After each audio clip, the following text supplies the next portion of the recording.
आता नोंदवही. नोंदवही म्हणजे काय, प्रत्यक्षात काम करत असताना काय जर अडचणी आल्या, नोंदवही पण झाले का? झाले असं मला वाटतं. झाले का नोंदवही? आठवा बरं. अंकीक्ष नोंदवही पण मला असं वाटतंय की झाले. चला असू द्या, झालं असेल तर रिवाइज होईल. 10-15 मिनिटं फक्त.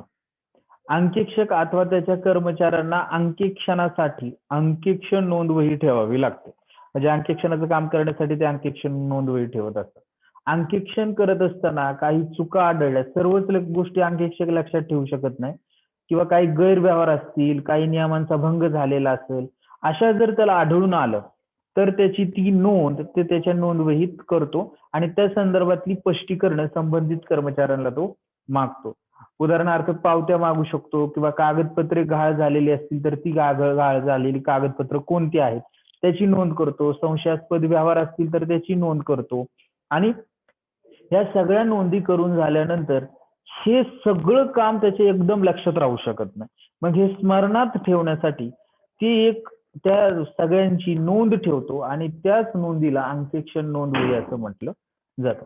आता तपासणीमध्ये काही गंभीर आक्षेप वगैरे जर घेतलेले असतील तर त्याचं स्पष्टीकरण देण्यासाठी अशा अंकीक्षण नोंदवहीचा आपल्याला फायदा होतो. तर अशा अंकीक्षण नोंदवहीत काय तपशील असतो ते बघूया. तर अंकीक्षण नोंदवहीत कोणकोणत्या प्रकारचा तपशील असतो त्या ठिकाणी त्यांनी दिलेलं आहे. पहिली गोष्ट म्हणजे सर्वसाधारण माहिती असते, म्हणजे व्यवसाय संस्थेसंदर्भातली माहिती, काही तांत्रिक माहिती असेल, व्यवसाय संदर्भातले घटनापत्रक, नियमावली, माहितीपत्रक, सभांची इतिवृत्त, ह्या प्रकारची माहिती अंकीक्षण नोंदवहीत असते. काही जबाबदार अधिकारी असतात, मॅनेजर असतील, डायरेक्टर्स असतील, तर त्यांची नावे असतील, त्यांचे हुद्दे म्हणायचे या ठिकाणी, हुद्दे असतील व त्यांची कामे असतील, नावे, हुद्दे किंवा पद म्हणू आपण, तर त्यांची ती पदे, कोणत्या पदावर ते काम करतात आणि त्या पदावर काम करत असताना त्यांना कोणकोणती कामं करावी लागतात त्या संदर्भातली माहिती देखील या ठिकाणी दिलेली असते.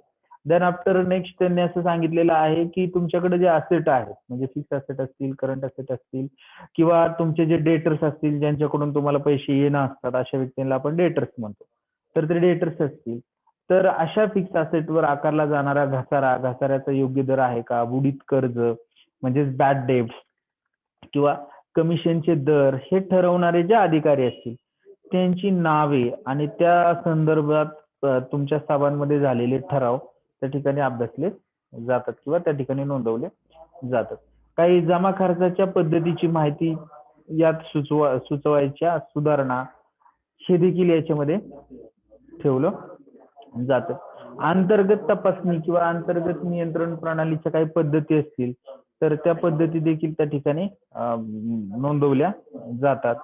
प्रमंडळ किंवा आर्थिक परिस्थितीवर परिणाम करणारी काही धोरणं असतील व्यवसायाची तर ती धोरणं कोणती आहेत या संदर्भात देखील माहिती घेतली जाते. आता विशेष माहिती काय असते तर याच्यामध्ये अंकीक्षण नोंदवहीमध्ये चुका व अफरातफर झालेली असेल तर ती त्या ठिकाणी नोंदवलेली असते. काही पावत्या गहाळ झालेल्या असतील किंवा काही दस्तऐवज कागदपत्रे जर गहाळ झालेली असतील तर ते त्या ठिकाणी नोंदवलेले असतात. अंकीक्षणाचा कार्यक्रम काय आहे तो पण या ठिकाणी बघितला जातो. चर्चा करायचे मुद्दे कोणकोणते आहेत ते लक्षात ठेवले जातात. अंकीक्षणाच्या अहवालात समाविष्ट करायचे मुद्दे कोणकोणते आहेत ते लिहून घेतले जातात. पुढील संदर्भासाठी काही आकडेवारी असेल, माहिती असेल ती लिहून घेतली जाते. आक्षेपावरील काही स्पष्टीकरणे असतील तर ती त्या ठिकाणी लिहून घेतली जातात. अंकीक्षण सुरू केल्याची तारीख, पूर्ण केल्याची तारीख ही देखील त्या ठिकाणी नोट डाऊन केली जाते. अंकीक्षणाच्या कामाच्या प्रगतीचा आढावा घेतला जातो. काही महत्वाच्या खात्यांच्या बाक्या वगैरे असतील तर त्या देखील त्या ठिकाणी नोंदविल्या जातात. आणि नेक्स्ट बघा की अंकीक्षण हिशोब नोंदवहीचे फायदे. तर हिशोब किंवा नोंदवहीचे फायदे काय आहेत तर ते बघूया. अंकीक्षण नोंदवहीमुळे अंकीक्षक परिपूर्ण व अचूक अंकीक्षण करतो, कारण की त्याच्या काम करत असताना प्रत्येक गोष्ट स्वतःकडे लिहून ठेवतो आपल्या वहीमध्ये, त्यामुळे त्यांनी काय लिहिले, काय राहिले हे त्याच्या लक्षात राहतं. म्हणजे त्याचं काम परिपूर्ण होतं आणि तो अचूकपणे काम करतो. सर्व मुद्द्यांचा अंकीक्षण अहवालात समावेश करण्यात आला आहे का हे देखील त्याच्या लक्षात येतं. म्हणजे नोंदवहीवरून तो अंकीक्षण अहवाल तयार करू शकतो आणि त्या अहवालात आपण नोंदवहीत नोंदवलेले सर्व मुद्दे आलेत का नाहीत हे देखील तो पाहू शकतो. कोणतीही महत्वाची माहिती त्याच्याकडून वगळली जाऊ शकत नाही किंवा वगळली नाही याची खात्री करून घेऊ शकतो अंकीक्षण अहवालात. त्यानंतर एखादा कर्मचारी जर रजेवर गेलेला असेल तर दुसरा कर्मचारी त्याचे काम लगेच करू शकतो. हे देखील त्या ठिकाणी त्यांनी नोंदवलेलं असतं. त्यानंतर हिशोब नोंदवहीमध्ये हिशोब नोंदवहीचा न्यायालयात अंकीक्षकाने केलेल्या सखोल कामाचा पुरावा म्हणून सादर करता येतो. म्हणजे जर तुमची नोंदवही असेल तर तुम्ही काम केले याचा सखोल पुरावा म्हणून ती न्यायालयात सादर करता येऊ शकते. त्यामुळे तुमच्यावर जर कोणी निष्काळजीपणाचा आरोप केला तर तो सिद्ध होऊ शकत नाही किंवा त्यातून त्याची बोलतीये राऊत. हा बोल. हा, तर ऍक्च्युली ना मला माझे राहिलेले पेपरची एक्झाम द्यायची होती. हा तर ते फॉर्म वगैरे कधी सुटते? फॉर्म सुटलेले आहेत ते एकदा कॉलेजमध्ये येऊन भेटतात सरांना. तुम्ही आहेत ना कॉलेजमध्ये? हो आहे. आता म्हणजे हो येतो. हो हो ठीक आहे सर. बट मी आता आहे ना इकडे उरळीत आहे. आता मला मग मम्मीकडे आली की मम्मी येते कॉलेजमध्ये. तरी कधीपर्यंत फॉर्म आहेत? एवढे एक 2 दिवसात आहे. उद्यापर्यंत येऊ दे किंवा परवा. अच्छा का? सर मला पॉसिबल नाही होणार आहे ते. मी इकडे आत्ताच आली मम्मीकडून. मग तुला विद्यापीठाच्या वेबसाईट वर जाऊन फॉर्म भरावा लागेल ऑनलाईन. हा ठीक आहे मग तसा मी भरेल. चालेल भरते मी मग. हो. सेकंड इयरचा पण आहे आणि थर्ड इयरचा पण आहे. हो हो दोन्ही बर. Okay sir.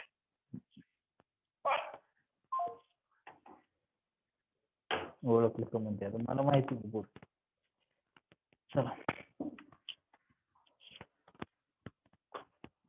अंकीक्षण नोंदवहीचे फायदे चालू होतं.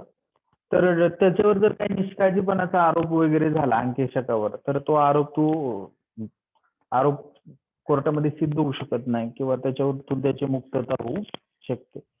त्यानंतर अंकीक्षण नोंदवही ठेवल्यामुळं त्याच्या कामकाजाचा पुरावा राहतो की त्यांनी खरोखरच काम केलेलं आहे आणि कारकुनी कार्यक्षमता मोजण्याचा मापदंडही आहे अंकीक्षण नोंदवही म्हणजे. आणि नेक्स्ट पहा एकच मिनिट.